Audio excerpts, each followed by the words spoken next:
Welcome to the Lead at the Top of Your Game podcast, where we equipped you to more effectively lead your seat at any employer, business, or industry in which you choose to play.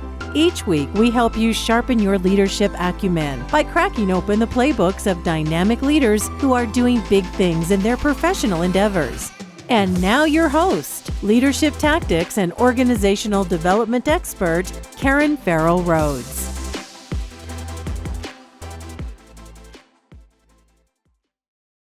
Hello, superstars. This is Karen, and welcome back to this week's episode of the Lead at the Top of Your Game podcast. I am just over the moon to have such a fantastic guest with us today, and I know you're going to absolutely enjoy him.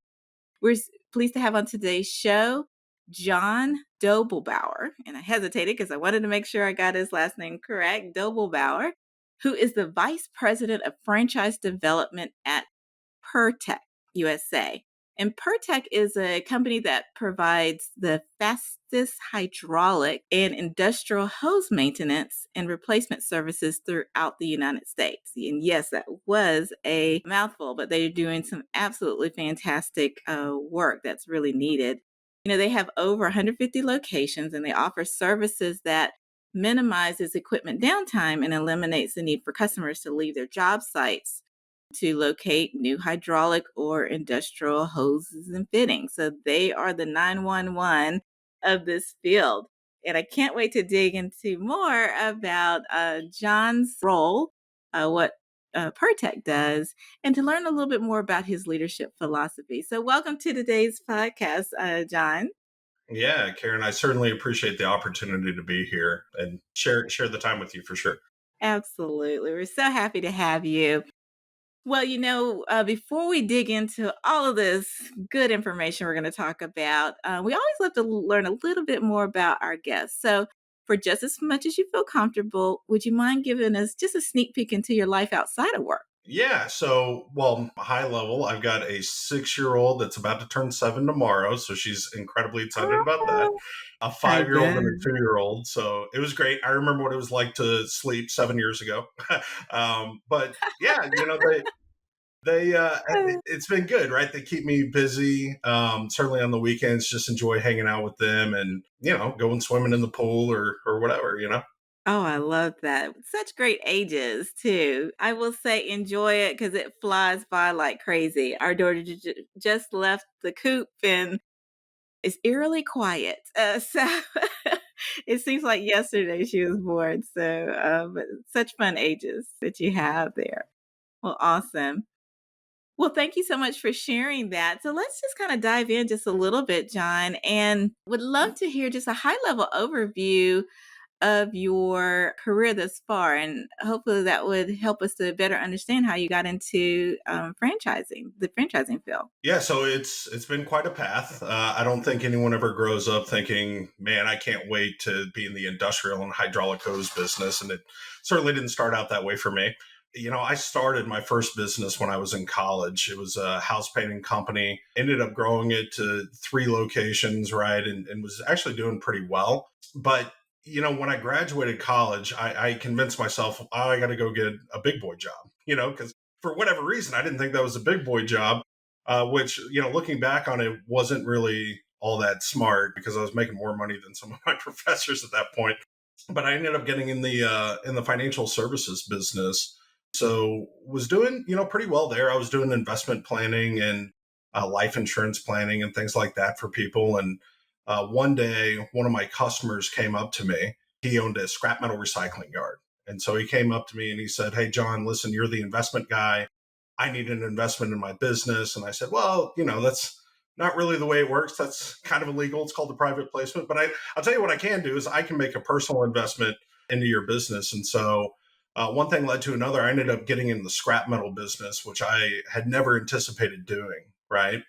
But had some success, ended up growing that business, and then finally was recruited into franchising to help people get on the same path that I was on, this whole entrepreneurial journey. And so I started franchise development with a company called the Neighborly Brands. They own a bunch of different brands, but I ended up leading a couple of those brands, and then subsequently was recruited away from them to PIRTEK, where I am today. That is absolutely awesome.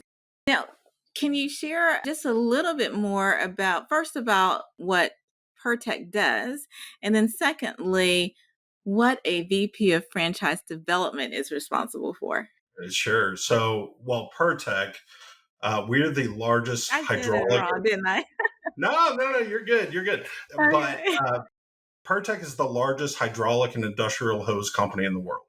And so all that really means, Karen, is anything that moves up, down, left, or right, it's typically powered by hydraulics. A lot of people think of the construction machinery on the side of the road during your morning commute, all the yellow machines. Well, of course, they move up, down, left, and right. They're powered by hydraulics. But sometimes it's things that you wouldn't even necessarily think of.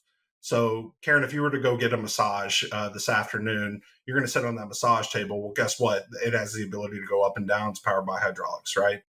My kids, when they get off Right. the school bus doors are open, they're powered by hydraulics. And so these hydraulic hoses are absolutely everywhere. Where our niche is, we are the provider of replacement for those hoses because those hoses have a shelf life. So, when you did that lead in and you were talking about how we keep businesses operating, that's really what we do. A construction machine goes down, we're out there 24 hours a day, 7 days a week, 365 days a year, within 1 hour to replace that hose to get that business up and operational again. That's a big guarantee to say you try to be there within 1 hour across the US. You must have a lot of either employees or contractors or external folks that help support that service delivery level. Yes or no? Well, so I'm working on that. So it kind of ties into your second question, which is what is director of franchise development? So at the end of the day, most people, when they think about franchising, they think about the McDonald's of the world, right? It's one person that owns that restaurant, but they're branded under the name McDonald's and they use the systems and the coaching, the tools, the support, the marketing, the buying power, all those different things to create their own little McDonald's empire under that brand name. Same thing is true at PIRTEK. So what I do is I recruit entrepreneurial type people that are wanting to go out and start a new business, but they don't necessarily have that playbook. We at PIRTEK, we do have that playbook. That's how we became the largest in the space. And so we show these entrepreneurs how to implement that playbook so that we can spread our footprint across the country so that we can maintain that 1 hour ETA across all these different markets across the United States as well as Canada. And I can imagine how important that is to those companies that use hydraulics because they can't afford themselves to have a large amount of downtime as their businesses require it, correct? Yeah, 100%. I mean, some of our largest, we have national accounts here at PIRTEK. And so some of our largest national accounts are rental companies. Brands you would know, think United Rentals, Sunbelt Rentals, H&E Equipment, Herc, all the rentals, right? And the reason that that's Yeah. important is because these construction pieces of machinery that they're putting out there on rent, well, if a hydraulic hose pops and that machine isn't operational for a 4 hour period of time, they can't charge rent that day. So it's very important for them to go the machine fixed, pretty quickly, because if they don't, right, they're not going to be able to charge rent. So, but the same thing is true across multiple industries. The reality is downtime kills businesses, so we just eliminate downtime. It's less about that widget of the hose. It's more about uh, creating an environment where you don't have that downtime. Interesting. And so what is an ideal candidate, or what profile is an ideal candidate for someone for PIRTEK?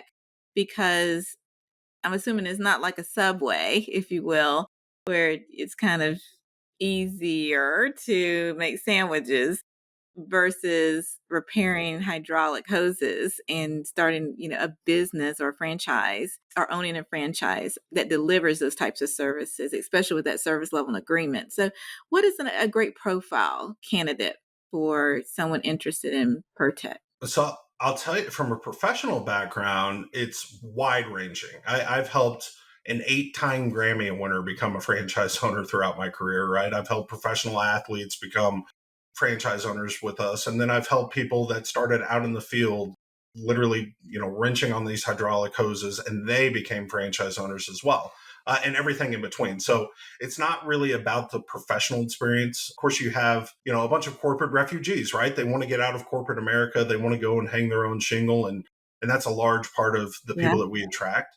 But at the end of the day, it's not about that. What they all have in common, though, Karen, is they all have had success in the past. Because here's what we know, okay? If you surround already successful people with coaches and mentors and marketing and support, they're not going to become less successful, right? They're going to become more successful. So that's number one, the first thing that we look for.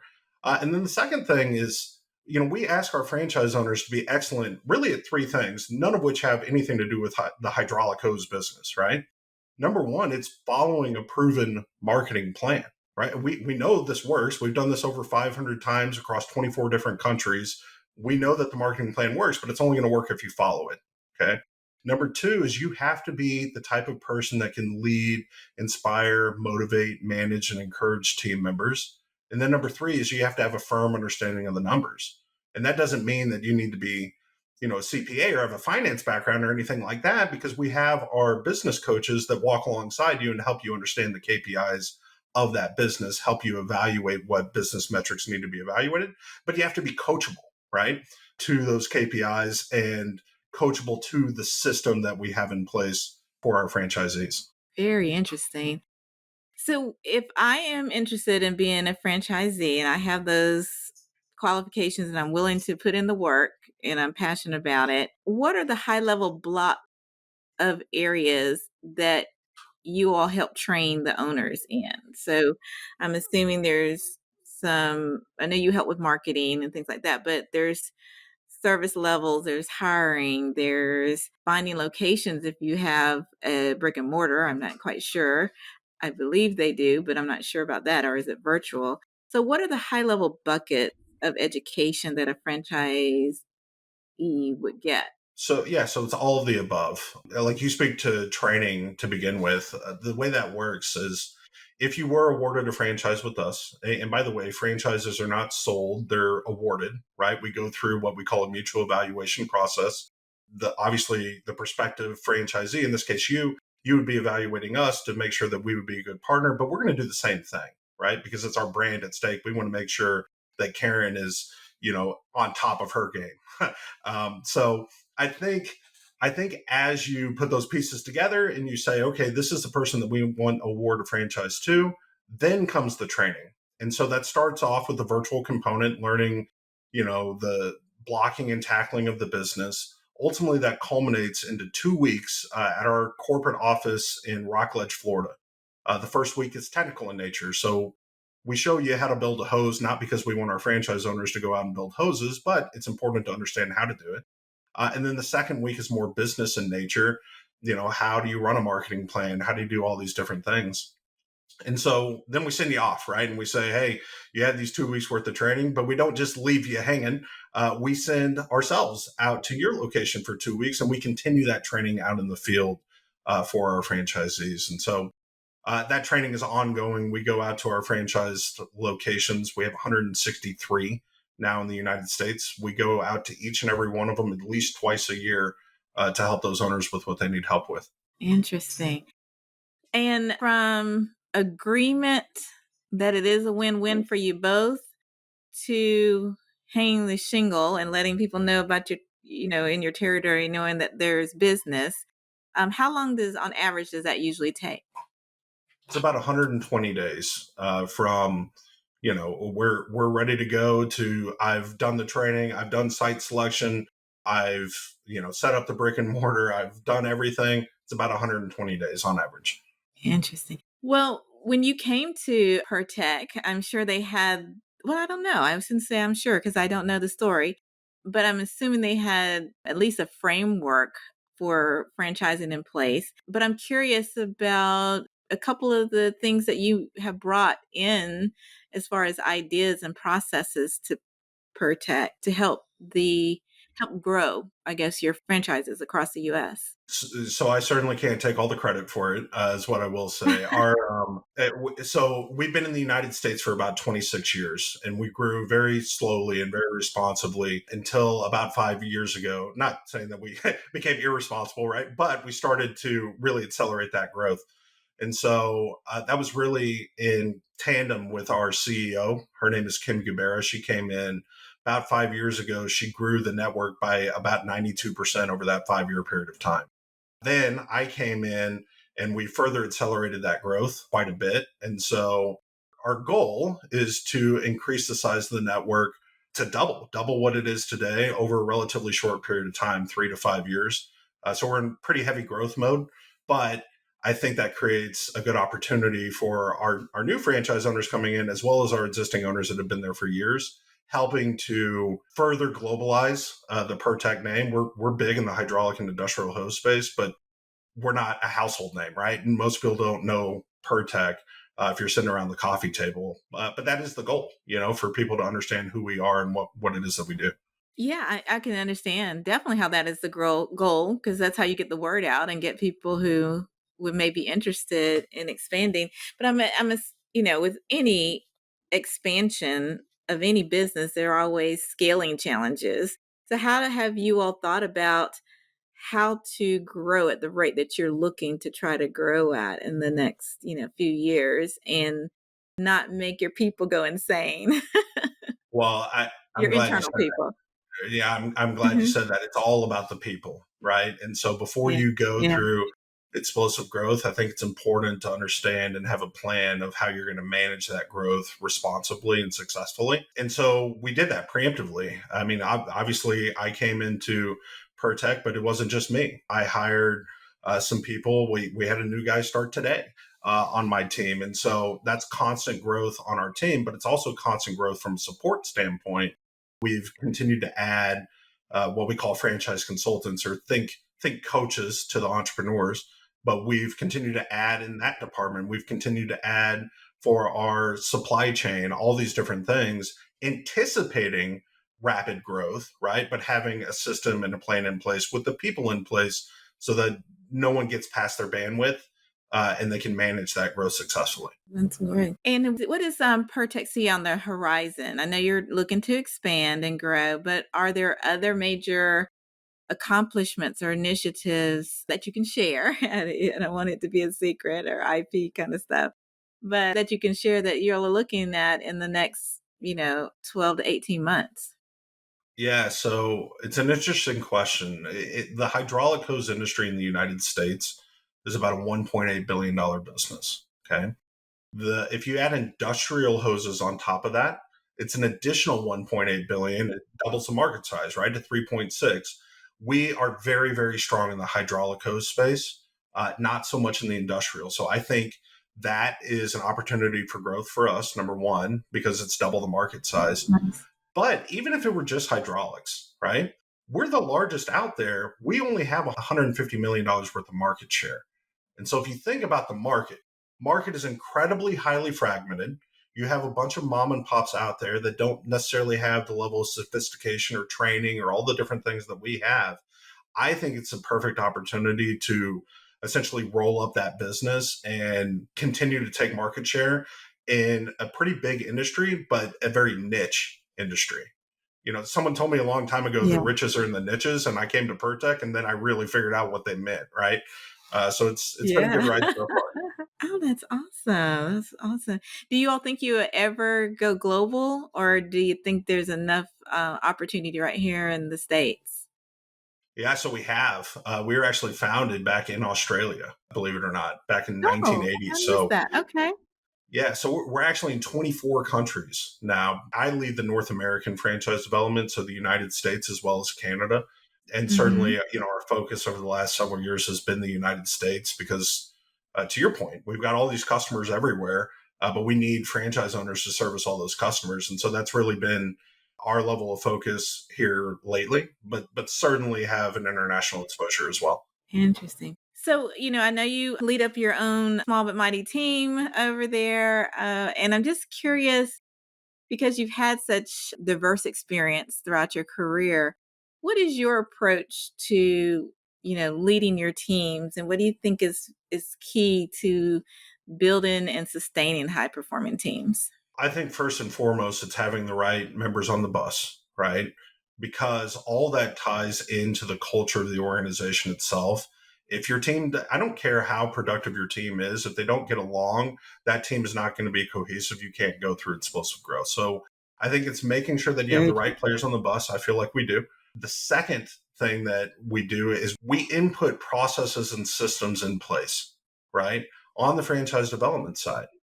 Because if you think about this, if you're a prospective candidate and you're wanting to do business with us, you want to see that we have those processes and systems in place for your business, which we've done. We've nailed that, right? We've been doing that for 26 years. I want to go through and make sure that we have those processes and systems in place for that evaluation process, right? You evaluating us, we evaluating you. I want to make sure that that's streamlined, that's very consistent across all members of my team, because I think that breeds success is having that process oriented thought process while you're going through the different stages of what it is that we do. And for I know you're looking to expand, but do you all focus on city centers, like larger, medium to larger size cities, since there might be more ongoing, reliable business there, or does that even matter? It doesn't matter as much as you would think. So obviously we do have a presence in major metropolitan areas like Atlanta. We were talking offline about Atlanta. I think we have 7 or 8 locations in Atlanta now. And so certainly we get around metro areas, but what it's really about is the business opportunities themselves. And so what we look for whenever we design a territory for our franchisees is we look typically somewhere between 2 and 3,000 businesses by SIC code, or businesses that have a need for hydraulic and industrial hoses that we can get to within an hour because we have that 1 hour ETA, right? That's how we design territories. It could be in a rural area, but that has heavy business, or it could be in a city center that's densely populated that also has heavy business, heavy construction activity or whatever. No, that makes sense. I was anticipating that it'd be harder to get to the more rural areas if there wasn't a franchisee nearby. But it looks like you all have things mapped out where you could get to someone, and it doesn't have to be just an urban center. So I think that your ability to expand like that is just amazing. Absolutely amazing. It's been a fun ride. I bet it has. So I'd love to hear your advice for anyone who's considering being on the corporate side of a franchising effort, meaning being on your team. If they were interested in helping a company expand or have a role in helping to expand to have more franchises, whether they're in training or site selection or you name it, what advice can you give someone who is considering that, some skills they need to make sure that they have? Well, I'll regurgitate one thing that a mentor told me a long time ago that really resonated with me. Okay. If you know your why, you can endure any how. So you got to know why you're doing what you're doing. Why do you want to be on the team in the first place? Why do you want to be in this industry? What impact is that going to have on your dreams and goals, on your needs, on your quality of life requirements, on everything that impacts you from a personal standpoint?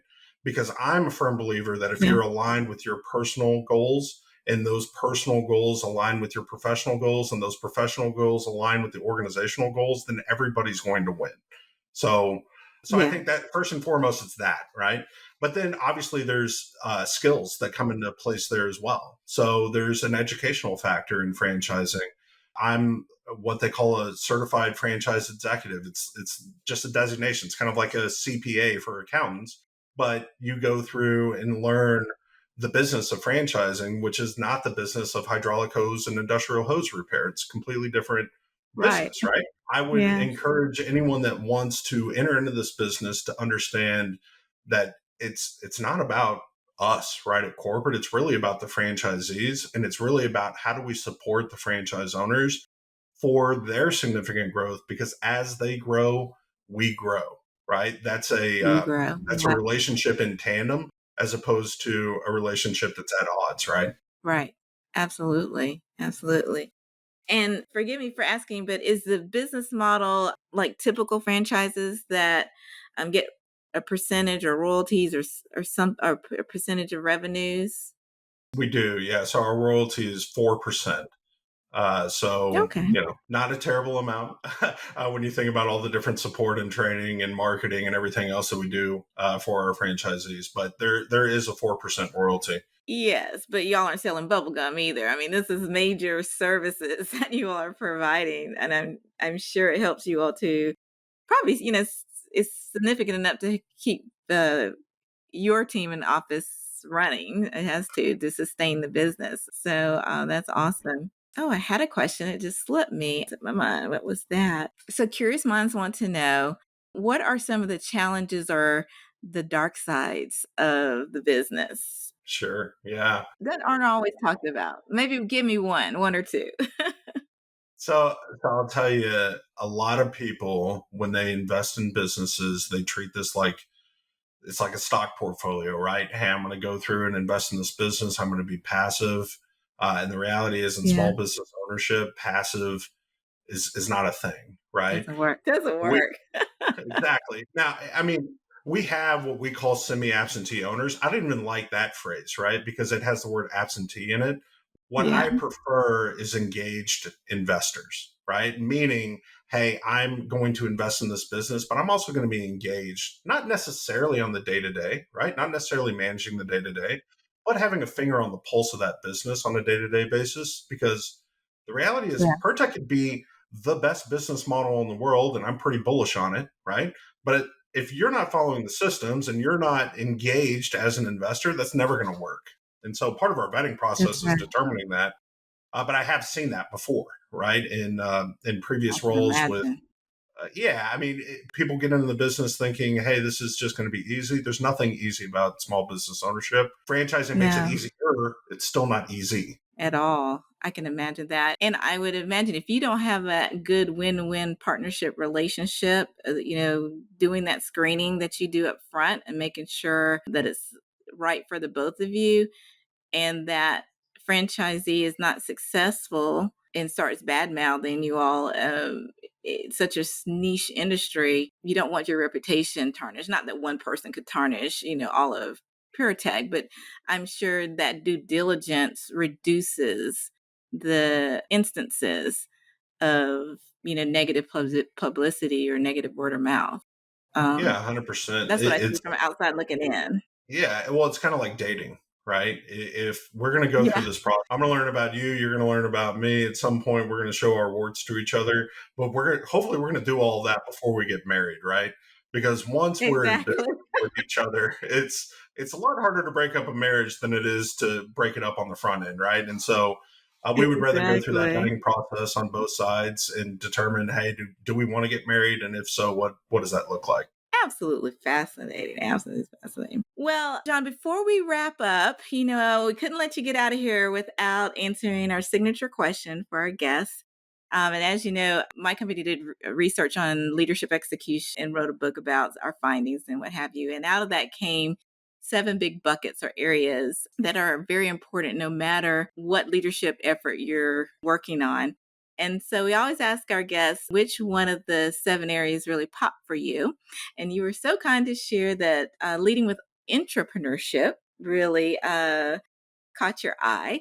And for my new listeners out there, leading with intrapreneurship is all about building an organization by identifying new opportunities to develop or improve operations, products, or services. So, curious minds would love to know, John, why did leading with intrapreneurship really resonate with you?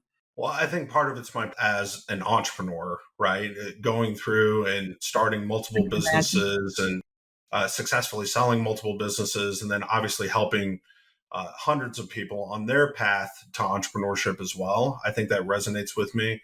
But I also see that if you take ownership of your role, right? If it's in corporate America or Right. whatever, but if you own that as if you own, a small business or any organization, and you lead with that mindset of, hey, this is mine, this is my baby, I don't ever think that that's going to be a bad thing, right? Because people are going to buy Never. in, right? People are going to buy into Yeah. that. They're going to love you. They're going to love your passion. They're going to love your mission, why it is that you're doing what you're doing. And I think ultimately that comes from a place of learning, hey, how do we innovate? How do we change? How do we continue to grow? And so it really resonated with me. that question. So I'm glad you asked it for sure. Definitely. And in all my years in the human resources and leadership development space, I have yet to find a leader who was not interested in learning about, new ways to improve their, products, operations, or services. They were always curious about that. And would always give a listen if it's legitimate. If you've done your research, they wanted to hear about it. So it resonates with me as well. Absolutely. Well, John, unfortunately, our time is wrapping up. We'll have all information about you, your background, your bio, information about PIRTEK in the show notes. But I always love to give our guests a bit of airtime to share a little bit more on the podcast of where listeners can find you all. So, would you mind sharing where they can find out more information about PIRTEK and yourself? Yeah. So, I mean, a simple Google search, if you look up PIRTEK USA, we're going to pop up. If you were interested in franchise ownership with us, it'd be PIRTEKUSAFranchise.com. Or you feel free to reach out to me, right? I'll make sure to get my contact information. You can put in your show notes. I'd be happy to help answer any questions. And not just about franchise ownership, right? If you have a question about leadership or how I view certain things, I'm more than happy to make myself available. I've had a lot of mentors in my life kind of insert themselves into me, right, to help me grow. And so it's certainly a passion project for me to do the same. Oh, that is so generous of you, John. I really appreciate it. That paying it forward will really make a difference for someone. You never know who's listening out there. They might just reach out and turn out to be the next trillionaire that's cured cancer. You never know. So I love it. well, we I hope really so. thank you for yeah, absolutely. Well, we thank you for the gift of your time, John. You've been way generous with your advice, your perspectives, and your experience. Thank you so much, Karen, for the opportunity. And I look forward to listening to this and future episodes. Oh, thank you. Absolutely. You're fantastic. And thank you to listeners for the gift of your time as well. We know that there are literally millions of other podcasts you could be listening to, so we don't take your patronage lightly. Please be sure to like and subscribe to the podcast. And all we ask is that you share with just one friend, because by doing so, we all can learn how to better lead at the top of our games. Thanks so much, and see you next week. And that's our show for today. Thank you for listening to the Lead at the Top of Your Game podcast, where we help you lead your seat at any employer, business, or industry in which you choose to play. You can check out the show notes, additional episodes, bonus resources, and also submit guest recommendations on our website at leadyourgamepodcast.com. You can follow me on Twitter, Facebook, Instagram, and LinkedIn by searching for the name Karen Rhodes, with Karen being spelled Karan. And if you like the show, the greatest gift you can give would be to subscribe and leave a rating on your podcast platform of choice. This podcast has been a production of Shockingly Different Leadership, a global consultancy which helps organizations execute their people, talent development, and organizational effectiveness initiatives on an on-demand project or contract basis. Huge thanks to our production and editing team for a job well done. Goodbye for now.